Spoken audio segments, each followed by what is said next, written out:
বন্ধুরা, আজ আমরা আপনাদের শ্রাবণ মাসের একটি ব্রত কথা শোনাব।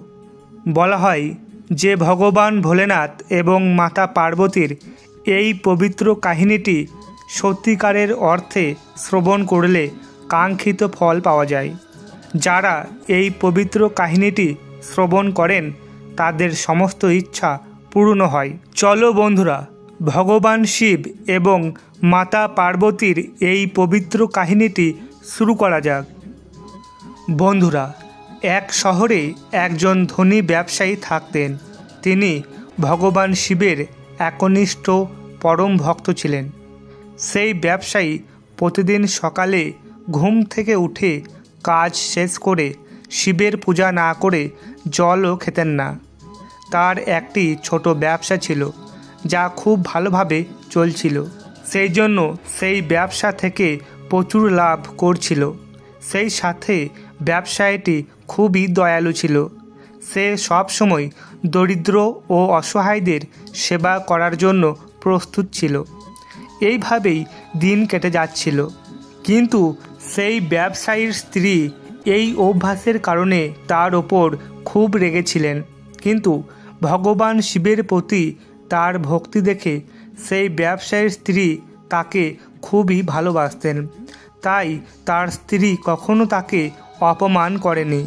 কিন্তু একদিন হঠাৎ করেই তার ব্যবসায় লোকসান হতে শুরু করে, যার কারণে তাকে ভয়াবহ দারিদ্র্যের সম্মুখীন হতে হয়। যার কারণে সেই ব্যবসায়ী খুবই দুঃখিত বোধ করতে শুরু করলেন, কারণ এখন তিনি তার বাড়ির প্রয়োজনীয় জিনিসপত্র পূরণ করতে পারছিলেন না। যার কারণে তার স্ত্রীও খুবই দুঃখিত হলেন। এইভাবে দিন কেটে যাচ্ছিল। তারপর শ্রাবণ মাস এলো। সেই শহরে একটি নদী ছিল। এখন সেই ব্যবসায়ী প্রতিদিনের মতো সকালে ঘুম থেকে উঠে তার নিত্য জীবনের কাজকর্ম সেরে নদীতে স্নান করার জন্য নদীর দিকে যেতেন। সেদিনও সকালে ঘুম থেকে উঠে তার সমস্ত কাজকর্ম সেরে ব্যবসায়ী নদীর দিকে যাচ্ছিলেন। তারপর কাকতালীয়ভাবে ভগবান শিব এবং দেবী পার্বতী একই পথে কোথাও যাচ্ছিলেন। তারপর হঠাৎ দেবী পার্বতী সেই ব্যবসায়ীকে দেখতে পান। আজ সেই ব্যবসায়ী শ্রাবণ মাসের সোমবারে উপবাস করে খুবই খুশি ছিলেন না। কিন্তু মাতা পার্বতীর এটা বুঝতে বেশি সময় লাগেনি যে কেন সেই ব্যবসায়ী এত দুঃখিত। তখন মাতা পার্বতী ভগবান শিবকে বললেন, হে প্রভু, এই ব্যবসায়ী প্রতিদিন আপনার পূজা করে এবং শ্রাবণ মাসের সোমবারে শিবলিঙ্গে দুধও নিবেদন করে। সে আপনার প্রকৃত ভক্ত। তবুও আপনি আপনার এই ভক্তের প্রতি মোটেও যত্নশীল নন। মাতা পার্বতীর কথা শোনার পর ভগবান শিব তাকে বলেন, হে দেবী পার্বতী, যদি আমি আমার ভক্তের জন্য চিন্তা না করি তাহলে আর কে করবে? তারপর মাতা পার্বতী ভগবান শিবকে বলেন, হে নাথ, তাহলে তুমি কেন এখনো পর্যন্ত এই ব্যবসায়ীকে সাহায্য করনি? পার্বতী, তুমি নিশ্চিন্তে থাকতে পারো। সে এখনো পর্যন্ত শিবলিঙ্গে যত বেলপাতা নিবেদন করেছে তা আগামীকাল রাতে তাকে ধনী করে তুলবে। এই বলে দেবী পার্বতী এবং ভগবান শিব এখান থেকে চলে গেলেন। কিন্তু ওই একই পথ থেকে আসা এক চোর একটি গাছের আড়ালে লুকিয়ে ভগবান শিব এবং দেবী পার্বতীর মধ্যে সমস্ত কথোপকথন শুনতে পেল। তখন চোর ভাবতে লাগলো, শিবলিঙ্গে বেলপাতা অর্পণ করে যদি সেই ব্যবসায়ী ধনী হতে পারে তাহলে এর অর্থ হলো আমিও ধনী হতে পারি। এই সব ভাবতে ভাবতে চোর ব্যবসায়ীর বাড়ির কাছে পৌঁছায়। তার দরজায় কড়া নাড়তে শুরু করে। তারপর ব্যবসায়ী তার ঘরের দরজা খুলে চোরকে জিজ্ঞাসা করে, কি হয়েছে ভাই, তুমি ঘরের দরজায় কেন ধাক্কা দিচ্ছিলে? চোর উত্তর দেয়, আরে ভাই, তুমি কি আমাকে সেই বেলপাতা দিতে পারো যা এখনো পর্যন্ত তোমার শিবলিঙ্গে অর্পণ করা আছে? আমি তোমাকে এর বিনিময়ে 200 স্বর্ণমুদ্রা দেব। বন্ধুরা, চোরের এমন কথা শোনার পর ব্যবসায়ী তার স্ত্রীকে বলে, হে প্রিয়, তুমি কি বলো? আমরা কি এই ব্যক্তিকে ওই বেলপাতাগুলো দেব নাকি দেব না? তখন ব্যবসায়ীর স্ত্রী তাকে বলে, হে প্রভু, কাউকে পুণ্য দেওয়া ঠিক নয়, তবে যদি তোমার মনে হয় তাহলে দাও, কারণ আমাদেরও টাকার প্রয়োজন। তাই আমাদের উচিত ওই বেলপাতাগুলো ওই ব্যক্তিকে দেওয়া। তারপর ব্যবসায়ী সমস্ত বেলপাতা একটা বস্তায় ভরে চোরকে দিয়ে দেয়। এরপর চোরটি সেই বেলপাতাগুলো তার সাথে নিয়ে ভগবান শিবের শিবলিঙ্গে উৎসর্গ করে এবং অপেক্ষা করতে থাকে কখন ভগবান শিব তাকে আশীর্বাদ করবেন এবং কখন তিনি ধনী হবেন। সেই চোরটি অনেকক্ষণ ধরে ভগবান শিবের শিবলিঙ্গের সামনে বসে থাকে। তার অপেক্ষা করতে করতে বিকাল থেকে রাত হয়ে যায়, কিন্তু কোনো অলৌকিক ঘটনা ঘটে না। অন্যদিকে সেই চোর ভগবান শিবের অলৌকিক ঘটনা দেখার জন্য খুবই আগ্রহী হয়ে ওঠে, কিন্তু মধ্যরাত হয়ে গেল। চোর রাগে শিবলিঙ্গের ওপর অর্পণ করা বেলপাতাগুলো নাড়াতে শুরু করে। তারপর হঠাৎ তার সাথে একটি অলৌকিক ঘটনা ঘটে। তার হাত শিবলিঙ্গের সঙ্গে আটকে যায়। সে শিবলিঙ্গ থেকে হাত সরানোর চেষ্টা করে, কিন্তু সেই শিবলিঙ্গ থেকে সে হাত সরাতে পারেনি। তখন চোরটি বিরক্ত হয়ে ভগবান শিবের কাছে ক্ষমা চাইতে শুরু করে। তখন হঠাৎ ভগবান শিবজি তার সামনে এসে আবির্ভূত হন। তারপর চোর ভগবান শিবকে প্রণাম করে বলে, হে প্রভু, এ আমার কি হলো? চোরের কথা শুনে ভগবান শিব বললেন, হে লোভী মানুষ, আজ তুমি ওই বণিকের কাছ থেকে বেলপাতা কিনেছ। প্রথমে তুমি তাকে 5000 স্বর্ণ মুদ্রা দাও, তবেই তুমি মুক্ত হবে। পরের দিন যখন সেই ব্যবসায়ী মন্দিরে প্রার্থনা করতে আসে এবং সে দেখে যে সেই ব্যক্তির হাত শিবলিঙ্গের সঙ্গে আটকে গেছে, যার কারণে সে খুব জোরে জোরে কাঁদছে, তখন সেই ব্যবসায়ী তাকে জিজ্ঞাসা করে, আরে ভাই, তোমার হাত শিবলিঙ্গের সঙ্গে কিভাবে আটকে গেল? চোর ব্যবসায়ীকে বলে যে সে তাকে সব কিছুই বলবে, কিন্তু তার এখন দ্রুত তার বাড়িতে যাওয়া উচিত এবং আমার ছেলেকে 5000 স্বর্ণ মুদ্রা আনতে বলুন। তারপর ব্যবসায়ী চোরের বাড়িতে যায় এবং তার ছেলেকে তার সাথে 5000 স্বর্ণ মুদ্রা আনতে বলে। তারপর সেই ব্যবসায়ী ও তার ছেলে ভগবান শিবের মন্দিরে পৌঁছায়। তারপর চোর তার ছেলেকে সেই 5000 স্বর্ণ মুদ্রা সেই ব্যবসায়ীকে দিতে বলে। তারপর তার ছেলে তার কথা মেনে তাকে 5000 স্বর্ণ মুদ্রা দিয়ে দেয়। তারপর হঠাৎই চোরের হাত আটকে যাওয়া শিবলিঙ্গ থেকে মুক্ত হয় এবং চোর পুরো ঘটনাটি সেই ব্যক্তিকে বলে। এই পুরো দৃশ্যটি দেখে মাতা পার্বতী ভগবান শিবকে জিজ্ঞাসা করেন এবং বলেন, হে প্রভু, এখনও পর্যন্ত তুমি তোমার সেই ব্যবসায়ী ভক্তকে কোনো অর্থ দাওনি। দেবী পার্বতীর কথা শুনে ভগবান শিব বলেন, হে পার্বতী, আমার কাছে কি কোনো টাকা আছে যে আমি তাকে দিতে পারি?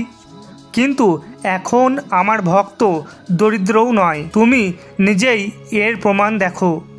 বন্ধুরা, যেমনভাবে ভগবান শিবের কৃপা ব্যবসায়ীর ওপর বর্ষিত হয়েছিল, ঠিক সেইভাবে ভগবান শিবের আশীর্বাদ যেন সকলের ওপর বর্ষিত হয়। বন্ধুরা, এবার আমি তোমাদের শ্রাবণ মাসের সোমবারের ব্রতর দ্বিতীয় কাহিনীটি শোনাব। বলা হয় যে এই কাহিনীটি শোনার পরেই উপবাসকারীর উপবাস সম্পূর্ণ হয়। বন্ধুরা, একবার মাতা পার্বতী ভগবান শিবকে স্বামী হিসাবে পাওয়ার জন্য কঠোর তপস্যা করছিলেন। মা পার্বতীর কঠোর তপস্যা দেখে সমস্ত দেবতা ভগবান শিবের কাছে পৌঁছে যায়। মাতা পার্বতীর ইচ্ছা পূরণের জন্য তার কাছে প্রার্থনা করতে শুরু করে। ভগবান শিব দেবী পার্বতীর কাছে পরীক্ষা করার জন্য তার সপ্ত ঋষিকে পাঠান এবং ভগবান শিব ছাড়া অন্য কাউকে বিয়ে করতে বলেছিলেন। কিন্তু দেবী পার্বতী কেবল ভগবান শিবকেই বিয়ে করতে চেয়েছিলেন।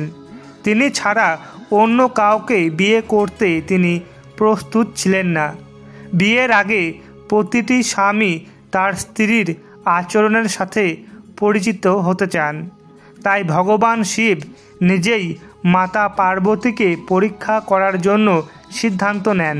দেবী পার্বতী ভগবান শিবকে স্বামীরূপে পাওয়ার জন্য যেখানে তপস্যা করছিলেন সেই স্থানে ভগবান শিব স্বয়ং আবির্ভূত হন। দেবী পার্বতী যেখানে তপস্যা করছিলেন সেখান থেকে বেশ কিছুটা দূরে একটি নদী ছিল। সেই নদীতে একটি ছেলে স্নান করছিল। হঠাৎ একটি কুমির ছেলেটিকে ধরে ফেলল, যার কারণে ছেলেটি প্রাণ বাঁচাতে জোরে জোরে চিৎকার করতে শুরু করে। দেবী পার্বতী যখন ছেলেটির চিৎকার শুনতে পেলেন তখন তিনি নিজেকে নিয়ন্ত্রণ করতে পারলেন না। তখন দেবী পার্বতী নদীর কাছে গিয়ে দেখলেন যে একটি কুমির ছেলেটিকে নদীর ভিতরে টেনে নিয়ে যাচ্ছে। তারপর দেবী পার্বতীকে দেখে ছেলেটি বলে, মা, আমার কোনো মা বাবা নেই, আমার কোনো বন্ধু নেই, তাই আমাকে আপনি দয়া করুন, আমাকে আপনি রক্ষা করুন। তারপর দেবী পার্বতী কুমিরটিকে এই ছেলেটিকে ছেড়ে দিতে বলেন। পার্বতীর কথা শোনার পর কুমিরটি বলে, দিনের দ্বিতীয় প্রহরে আমি যে প্রাণী পাই না কেন আমি তাকে আমার খাদ্য হিসাবে গ্রহণ করি, আর এটাই আমার নিয়ম। কারণ ভগবান ব্রহ্মা আমাকে দিনের দ্বিতীয় প্রহরে জীবন্ত প্রাণীদের খাদ্য হিসাবে গ্রহণ করতে পাঠিয়েছেন। আর আজ এই ছেলেটি আমার খাবারের সময় এই নদীতে স্নান করতে এসেছিল।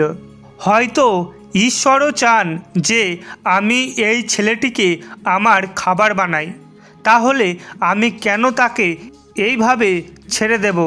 তখন দেবী পার্বতী সেই কুমিরের কাছে অনুরোধ করেন, তুমি এই ছেলেটিকে ছেড়ে দাও, বিনিময়ে তুমি আমার কাছ থেকে যা চাইবে আমি তাই দিতে প্রস্তুত। মাতা পার্বতীর কথা শুনে কুমিরটি মাতা পার্বতীকে বলে যে আমি এই ছেলেটিকে একটি শর্তে ছেড়ে দিতে পারি, এবং সেই শর্ত হলো তপস্যা করে ভগবান শিবের কাছ থেকে তুমি যে বর পেয়েছো, যদি তুমি সেই তপস্যার ফল আমাকে দাও তবেই আমি ছেলেটিকে মুক্তি করে দেব। তারপর কুমিরের কথা শুনে দেবী পার্বতী তৎক্ষণাৎ তার শর্ত মেনে নেয়, আর সে বলে, আমি তোমাকে আমার তপস্যার ফল দিতে প্রস্তুত, কিন্তু তুমি আগে এই ছেলেটিকে ছেড়ে দাও। তারপর কুমির দেবী পার্বতীকে বোঝাতে শুরু করে যে ভেবে চিন্তে তুমি সিদ্ধান্ত নাও, আবেগের বশবর্তী হয়ে কোনো সিদ্ধান্ত নিও না। কয়েক লক্ষ বছর ধরে তোমার মতো এত কঠোর তপস্যা করা কোনো দেবতা বা অসুরের পক্ষে সম্ভব নয়, এবং তুমি তোমার কঠোর তপস্যার সম্পূর্ণ ফল এই ছেলেটিকে জীবন বাঁচাতে ব্যবহার করতে চাও। এরপর দেবী পার্বতী কুমিরকে বলে যে এটি আমার দৃঢ় সংকল্প, তাই আমি তোমাকে আমার তপস্যার ফল দিচ্ছি, তুমি এই ছেলেটিকে ছেড়ে দাও। কুমিরটি তখন দেবী পার্বতীকে তার তপস্যার ফল দান করতে বলে। তপস্যার ফল কুমিরকে দান করার সাথে সাথে তার শরীর উজ্জ্বল হতে শুরু করে। তারপর কুমির দেবী পার্বতীকে বলে, হে নারী, তুমি তোমার তপস্যার ফল দেখতে পাচ্ছ? নারী, দেখো, তোমার তপস্যার ফলে আমি দীপ্তিমান হয়ে উঠেছি। তুমি এই ছেলেটির জন্য তোমার সারা জীবনের সঞ্চয় নষ্ট করেছ, কিন্তু তুমি যদি চাও আমি তোমাকে তোমার ভুল সংশোধনের জন্য একটি সুযোগ দিতে পারি। তখন দেবী পার্বতী সেই কুমিরকে বলে, আরে কুমির, আমি আবারও এটা করতে পারি, কিন্তু আজকে যদি তুমি এই ছেলেটিকে তোমার খাবার বানিয়ে রাখতে, তাহলে সে আর জীবন ফিরে পেত না, কারণ মানুষের জীবন খুবই মূল্যবান। কিছুক্ষণ পর ছেলেটি এবং কুমির উভয়ই হঠাৎ সেখান থেকে অদৃশ্য হয়ে গেল। তখন দেবী পার্বতী মনে মনে ভাবতে লাগলেন যে এখন আমি আমার তপস্যার ফল দান করেছি, তাই এখন আমি আবার আমার তপস্যা শুরু করব। মনে মনে এই কথা ভেবে দেবী পার্বতী আবার ভগবান শিবের তপস্যা করতে শুরু করেন। তখন ভগবান শিব মাতা পার্বতীর সামনে আবির্ভূত হয় এবং মাতা পার্বতীকে বলেন, হে দেবী পার্বতী, তুমি এখন কেন তপস্যা করছো? ভগবান শিবের কথা শোনার পর পার্বতী বলে, হে প্রভু, আমি আপনাকে স্বামী হিসাবে পাওয়ার জন্য তপস্যা করছিলাম এবং আমার তপস্যার ফল দান করেছি, তাই আপনাকে সন্তুষ্ট করার জন্য আমি আবার তপস্যা করছি। তখন ভগবান শিব হেসে মাতা পার্বতীকে বলেন, হে দেবী পার্বতী, আমি সেই ছেলে এবং কুমির উভয়েরই রূপ ধারণ করেছিলাম। আমি তোমাকে পরীক্ষা করছিলাম যে তোমার মন কি কেবল একটি প্রাণীর জন্য তার সুখ দুঃখ অনুভব করে নাকি করে না। এই জন্যই আমি এই লীলা সৃষ্টি করেছি। যেহেতু আমি একই ব্যক্তি বহু রূপে আবির্ভূত হচ্ছি এবং আমার বহু দেহে বিভিন্ন অর্থহীন রূপ রয়েছে, তাই এখন তোমার আর তপস্যার করা প্রয়োজন নেই এবং আমি তোমার ওপর অত্যন্ত সন্তুষ্ট। আমি তোমাকে বিবাহ করতে প্রস্তুত। তারপর মাতা পার্বতী এবং ভগবান শিবের বিবাহ হয়। বন্ধুরা, আসুন এখন আপনাদের বলি কেন শ্রাবণ মাসে ভগবান শিবের পূজা করা হয় এবং শ্রাবণ মাসের সোমবারের উপবাস কখন থেকে শুরু হয়েছিল। বন্ধুরা, শ্রাবণ মাসের সোমবারের উপবাস সম্পর্কিত একটি অত্যন্ত গুরুত্বপূর্ণ পৌরাণিক কাহিনী রয়েছে। এই কাহিনী অনুসারে দেবী পার্বতীর জন্ম পর্বতরাজ হিমালয়ের ঘরে হয়েছিল এবং শৈশব কাল থেকেই দেবী পার্বতী ভগবান শিবকে স্বামী হিসাবে পাওয়ার জন্য প্রার্থনা করে আসছিলেন।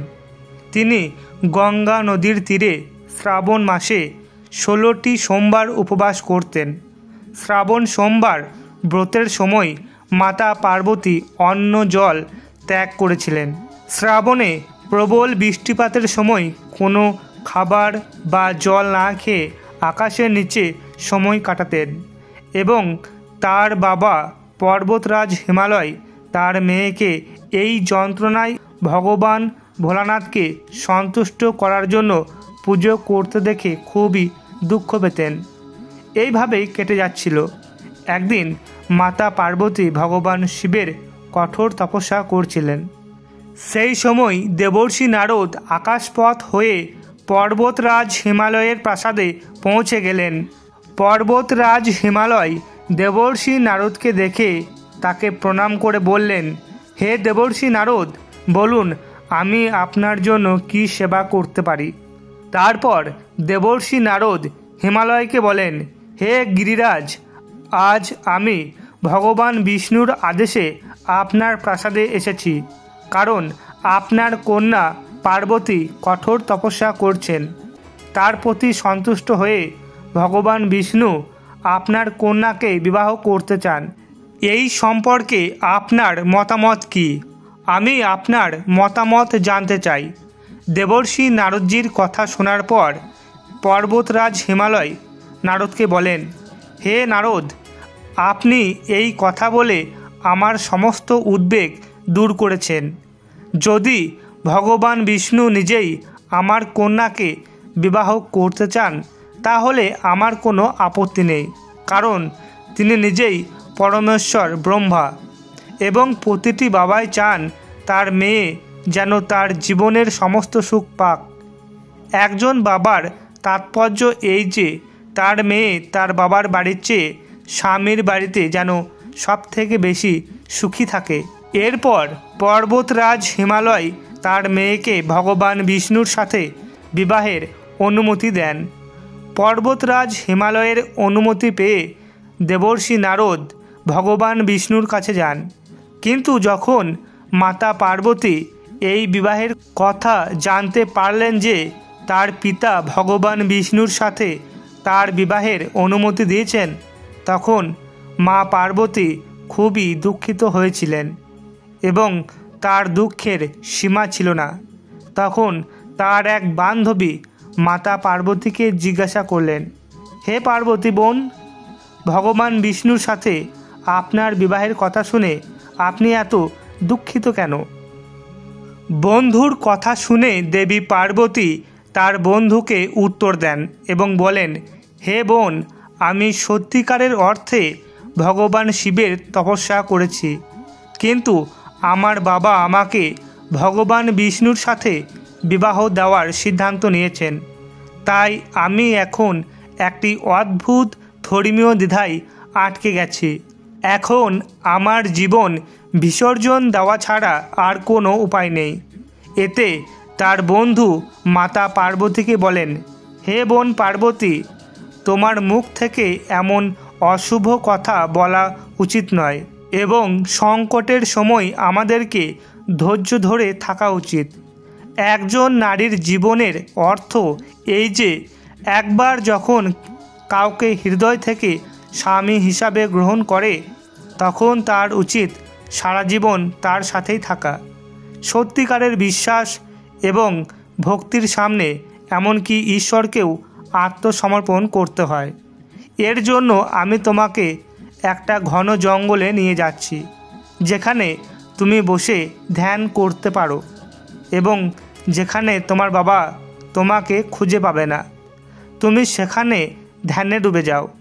আমি নিশ্চিত যে ঈশ্বর অবশ্যই তোমাকে সাহায্য করবে। সখীর এমন কথা শুনে দেবী পার্বতী তার সখীর সাথে একটি ঘন জঙ্গলে চলে যায় এবং সেখানে একটি গাছের নিচে বসে ভগবান শিবের উপাসনায় মগ্ন হন। এদিকে পর্বতরাজ হিমালয় তার কন্যা দেবী পার্বতীকে প্রাসাদে না পেয়ে খুবই চিন্তিত হয়ে পড়েন।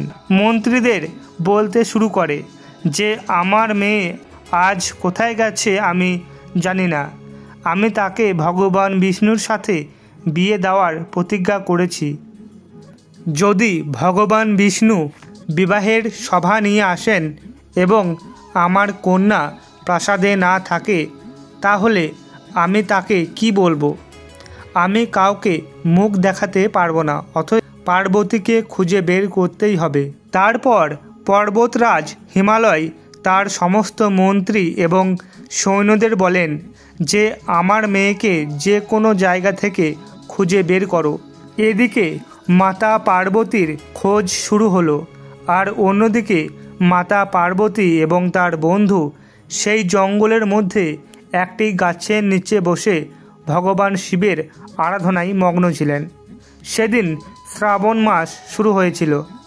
মা পার্বতীর কঠোর তপস্যার প্রভাবে ভগবান শিব মাতা পার্বতীর সামনে এসে উপস্থিত হন এবং বলেন, হে দেবী পার্বতী, আমি তোমার তপস্যায় অত্যন্ত সন্তুষ্ট। তোমার যা ইচ্ছা তুমি বর চাও। তখন মা পার্বতী ভগবান শিবকে বলেন, হে প্রভু, আমি তোমাকে আমার সমস্ত হৃদয় দিয়ে আমার স্বামী হিসাবে গ্রহণ করেছি এবং যদি তুমি সত্যিই আমার তপস্যায় সন্তুষ্ট হও তুমি আমাকে তোমার স্ত্রী হিসাবে গ্রহণ করো। মা পার্বতীর কথা শুনে ভগবান শিব পার্বতীকে বলেন, হে দেবী পার্বতী, তুমি কি আমার সঙ্গে খুশি থাকতে পারবে?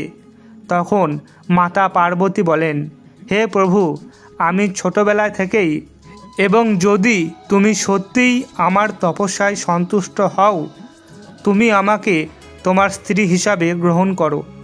মা পার্বতীর কথা শুনে ভগবান শিব পার্বতীকে বলেন, হে দেবী পার্বতী, তুমি কি আমার সঙ্গে খুশি থাকতে পারবে? তখন মাতা পার্বতী বলেন, হে প্রভু, আমি শৈশব থেকে তোমাকে আমার স্বামী হিসাবে গ্রহণ করেছিলাম। আমি জানি তোমাকে আমার স্বামী হিসেবে পাওয়ার সৌভাগ্য হবে, তাই দয়া করে আমাকে তোমার স্ত্রী হিসাবে গ্রহণ করো। বন্ধুরা, মাতা পার্বতীর প্রেম, বিশ্বাস এবং তপস্যার জয় হলো। মা পার্বতীকে কাঙ্ক্ষিত বর দেওয়ার পর ভগবান শিব অদৃশ্য হয়ে যান। একই সময়ে পার্বতীর সন্ধান করতে করতে তার বাবা তার সৈন্যদের নিয়ে সেখানে পৌঁছান এবং তিনি তার কন্যাকে বলেন, হে কন্যা, তুমি এত কঠোর তপস্যা কেন করছো? তোমাকে এমন অবস্থায় দেখে আমার খুব খারাপ লাগছে, তাই তুমি এখনই আমার সাথে প্রাসাদে ফিরে এসো। আমি তোমাকে এমন অবস্থায় দেখতে পারছি না। তখন মা পার্বতী তার পিতাকে বলেন, বাবা, আমি আমার জীবনের বেশিরভাগ সময় কঠোর তপস্যার মধ্যে কাটিয়েছি এবং আমার তপস্যার একমাত্র উদ্দেশ্য ছিল যে আমি ভগবান শিবকে আমার স্বামী হিসাবে পেতে চেয়েছিলাম এবং আজ আমার 1 বছর তপস্যা সম্পন্ন হয়েছে। তুমি আমাকে ভগবান বিষ্ণুর সাথে বিবাহ দেওয়ার সিদ্ধান্ত নিয়েছ, তাই আমি প্রাসাদ ছেড়ে এই বনে এসেছি আমার প্রিয় ভগবান ভোলানাথের সন্ধানে। আমি অবশ্যই তোমার সাথে তোমার প্রাসাদে ফিরে যাব, শুধুমাত্র একটি শর্তে, যে তুমি আমাকে ভগবান বিষ্ণুর পরিবর্তে ভোলানাথের সাথে বিবাহ দেবে। দেবী পার্বতীর দৃঢ় সংকল্প দেখে পর্বতরাজ হিমালয় তার কথা মেনে নেন এবং তারপর দেবী পার্বতীকে তার প্রাসাদে নিয়ে আসেন।